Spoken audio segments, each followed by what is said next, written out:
What is cellular respiration? Cellular respiration क्या है? ये बहुत ही इंपॉर्टेंट क्वेश्चन है, इस चीज़ को आप जरूर याद रखिएगा, ये आपका क्लास 10 तक पीछा नहीं छोड़ेगा।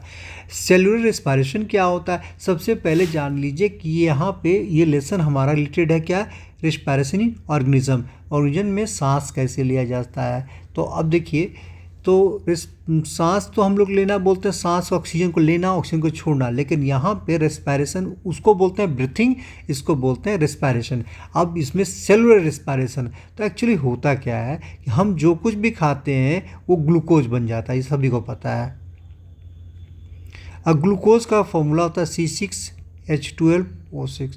तो अगर सपोज कीजिए आपने खाना खाया, ये डाइजेस्ट होकर ग्लूकोज बन गया, उसके बाद बारी आती है इसको कंज्यूम करने के लिए। अब सारे सेल के पास ये गुजरेगा, तो भैया कोई तो होना चाहिए जो इसको कंज्यूम करे, इसको ब्रेकडाउन करके ऐसे सिंपलेस्ट फॉर्म में कर दे कि इसको सेल अब्जॉर्ब करे, क्योंकि हमारा सेल ग्लूकोज को अब्जॉर्ब नहीं करता है।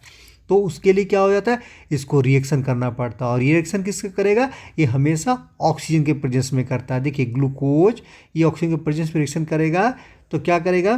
कार्बन डाइऑक्साइड करेगा, देगा, वाटर छोड़ेगा और एनर्जी देगा।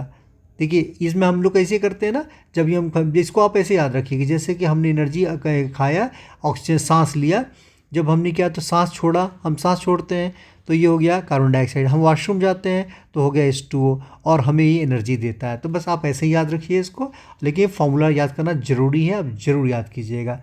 अब चलिए टू द पॉइंट हम लोग देखते हैं। The process of breaking down food in cell with the release of energy is called cellular respiration. क्या है कि फूड का ब्रेकडाउन होना किस में? सेल के अंदर में, ये सबसे इंपॉर्टेंट चीज़ है। Cellular respiration takes place in the cell of all organism, सारे में होता है, हर जो ऑर्गेनिज्म में होता है, और सेल में ही होता है ये। इस प्रोसेस में खास प्रोसेस क्या होते हैं? जो food we eat is broken down in glucose, glucose react with oxygen in the cell, and the products उसका क्या क्या हो जाएगा?